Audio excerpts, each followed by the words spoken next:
Magandang umaga, Pilipinas. Alamin natin ang magiging lagay at taya ng panahon ngayong araw ng Biyernes, 09 January 2026.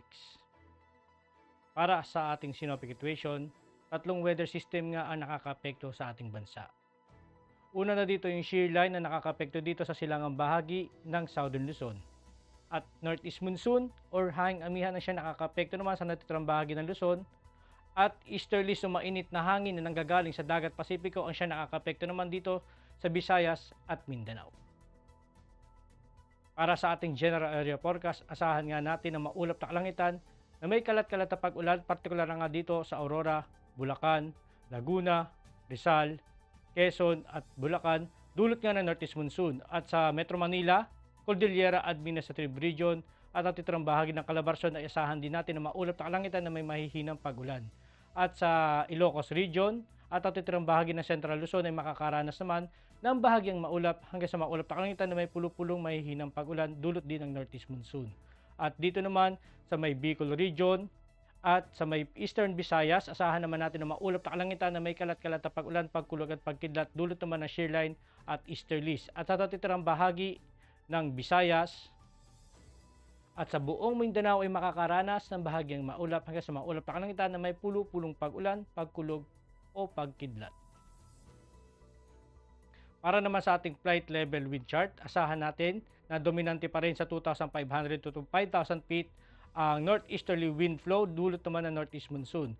At asahan natin dito sa may Central Luzon at Northern Luzon ang malakas na hangin na maaring umaabot ng 50 hanggang 35 knots. At dito naman sa may Visayas, maaring umabot ito ng 15 to 30 knots. At dito sa may Mindanao, asahan naman natin 10 to 25 knots.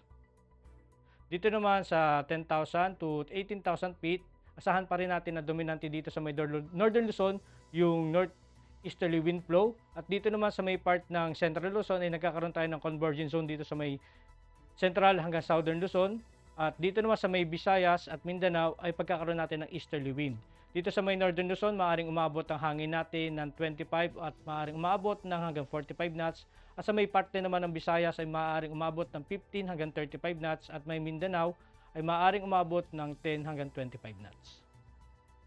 Para naman sa impact ng flight operation, asahan natin dito sa Aurora, Bulacan, Laguna, Rizal, Quezon, Metro Manila at Cordillera Administrative Region at natitirang bahagi ng Luzon. Ang main hazard nito ay cool and dry northeasterly flow bringing strong winds and light rains. Dito naman ang impact nito sa liparan lalo-lalo na sa rotary ay pagkakaroon ng strong crosswind and wind gusts, may restrict takeoff and landing and hover ng operation. And dito sa may fixed wing ay pagkakaroon ng crosswind and moderate turbulence during approach and possible delays due to low visibility dahil nga sa mga pagulan.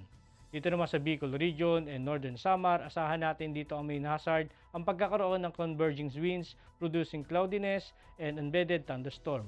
Ang impact naman dito sa rotary ay pagkakaroon ng low clouds, base, and reduced visibility and expect natin ng mga localized turbulence and possible wind shear near ridges. And dito naman sa fixed wing, asahan naman natin ang approach and landing. Operation may encounter low ceilings, turbulence and instrument condition, possible delays or diversions. Sa natitirang bahagi ng ating bansa ay pagkakaroon ng main hazard na warm and humid air dulot ng easterlies from the Pacific enhancing convective activities. So ang impact nito sa liparan lalo-lalo na sa rotary ay pagkakaroon ng localized thunderstorm, may and light turbulence may briefly affect operation especially inland in the afternoon.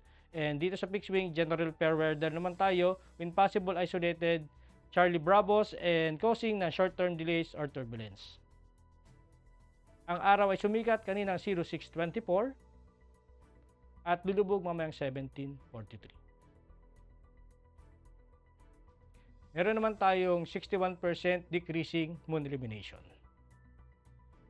Para maging updated sa lagay at taya ng panahon, i-follow lang ang aming social media accounts ng Air Force Weather Center. At yan lang po lagay ng ating panahon ngayong umaga at sa ngalan po ng aming commanding officer na si Colonel Alvin John Q. Gadar Pop Jesse. Ako si Staff Sergeant Edmar B. Sagadraca Jr., Philippine Air Force Weather Broadcaster ng Air Force Weather Center. Muli magandang umaga, Pilipinas!